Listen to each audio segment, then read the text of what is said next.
the president has never purported to have unlimited authority in this area, and in fact, his execution of tariffs has limitations. There are certain things you can't tariff. Congress gets to have a say on all of this, so there are limitations.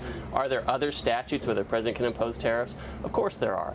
He used IEEPA because it was absolutely the best fit for the emergency we're facing with the trade deficit and the offshoring of manufacturing. It gives the flexibility that the president needs. I mean, you're facing an emergency, so you need emergency powers. And that's U.S. Trade Representative Javison Greer with me just a few moments ago here about the president's tariff authority as the Supreme Court heard arguments both for and against it yesterday. The president said he's brought in hundreds of billions of dollars in revenue to our country through these tariffs, which is helping reshore American manufacturing. Clothing company American Giant has been focused on making goods in America for years. They're famous for what they call the greatest hoodie ever, a 100% cotton hoodie made entirely in the United States. The company sells clothing online and in 4 American retail locations, including Walmart. And joining me right now is the boss, American Giant founder and CEO Bayard Winthorp. Bayard, great to have you. Thanks for having me, Maria. Congratulations on this company that you have founded and has been doing so well. Thanks so much. Appreciate it. Your reaction to the arguments that we heard yesterday from the Supreme Court, how do you think this is going to go, and how does it impact retail? How is it going to go? I have no idea. I think this whole process has been pretty confusing and unsettled, but I think it is going to freeze a lot of activity right now. I think we're seeing that in our supply chain and our competitive set about how they're thinking about where the tariffs are going to land. But my instinct is that in some form, we're going to have tariffs in place, regardless of where the Supreme Court lands. I think there'll be backup alternatives that the administration is committed to putting in place, is my sense. And you've always wanted to produce in America. It was very important to you. You're a patriot. So tell me about that. Has it been much more expensive doing it here than overseas? The president's trying to get more supply chains here. Yeah, I mean, it is important to me. I spent the last 25 years in San Francisco and then in manufacturing in places that are rural and not San Francisco. And I've been struck by the divide that's happening. And I think just nationally, we have to have a conversation about what our plan is about people that are living in places where the jobs are gone. And it just was unacceptable for me to have that answer be, we're going to look the other way. And so when we started American Giant, it had a simple idea, which was we're going to make stuff here, we're going to make it high quality, and we're going to do some small thing, we hoped, to get some jobs and some manufacturing here. And we've gotten lucky since then, and the business is bigger today, but that was the original idea and the original intent, and it's gratifying to still be here doing it. And of course, your company's success has led you to a partnership with Walmart, which was very important. The retailer committing $350 billion to American-made products by the year 2030, and your company's obviously leading that charge. Tell me about that deal. Why is it important?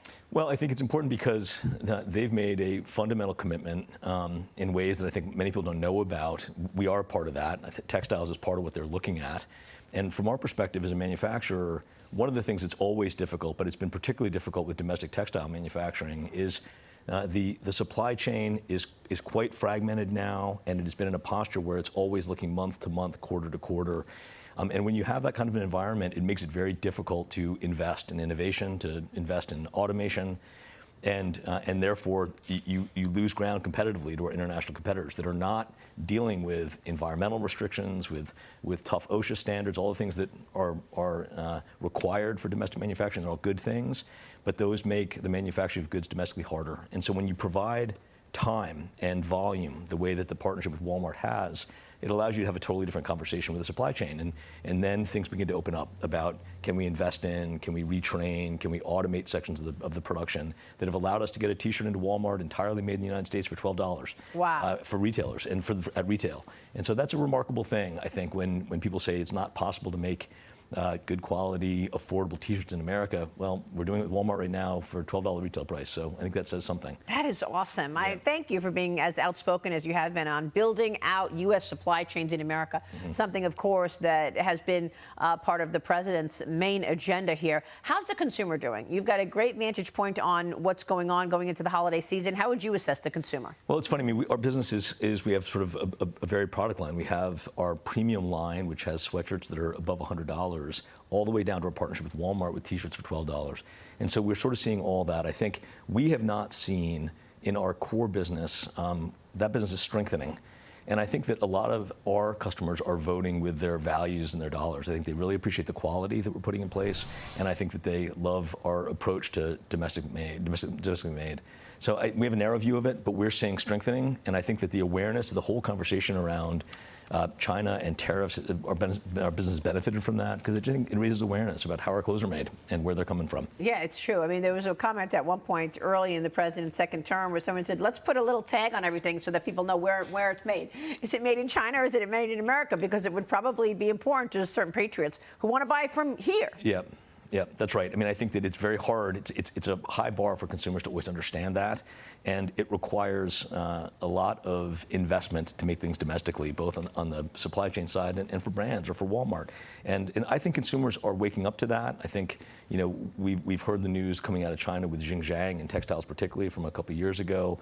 And when you start to look at what is actually happening there, it's discomforting, to put it mildly. And I think that there are alternatives in the market. And I think it's good for consumers to be aware of it. It certainly is. And President Trump is so aware of that. And he's taken on communist China for a number of reasons. Look, we're in the middle of a government shutdown, day 37. You got Sean Duffy, the transportation secretary, saying that they're going to cut 10% of flights at 40 major airports. You've got a dearth of data. We don't really know the backdrop because we don't have any economic data. What are you expecting for the holidays? Is this going to be a rough year? I hope not. Like I said, I think the year's been a good one for us. And I am hopeful that despite all the turmoil that the marketplace is hanging in there, and we're certainly seeing that now. So I'm optimistic about it. We've got good momentum coming into the holidays, so it's been a very, very strong start to the year, going all the way back to January. And I think some of that is boosted by a national conversation that we're benefiting from. So we may have a different view of it, but we're certainly leaning into inventory and optimism and expectations for holiday. That is great. I know you're also collaborating with former NFL star Jason Kelce on the Underdog Collection. This is a special project focused on American craftsmanship to produce high-quality staple clothing. Tell me about that. Well, so Jason's a wonderful guy, and I think when he began his career in Philly, I think he fell in love with the city and began to realize, like, boy, we've got a jobs issue here, and we've got an opportunity as a player like he is to invest and to give back. And so he started a foundation called Underdog, and a key part of that is he sells T-shirts to loyal Eagles fans. And I think he realized along the way, he'd heard about us and what we were doing and our approach to keeping jobs local and to try to reinvest in communities. And so he reached out and said, listen, we've got this apparel business that is growing, and we'd like to do something good with it about the way we're making things. And to his credit, he spent a couple of days traveling through our supply chain, and all the way from seeing cotton getting harvested through the knitting and the sewing and the dyeing and the finishing and everything, met the people, spent time in those facilities, and the result of that was an entirely American Giant-made line for him. I think that allows him to feel like he's not only doing it with the money that he's making and giving back, but he's doing it in the way that he's making the clothes he's making. So it's been fun. That is awesome. Yeah. Bayard, congratulations to you. Thanks so much for checking in with us today. Thanks for having me. We so appreciate you joining us. Bayard Winthorp joining us, American Giant.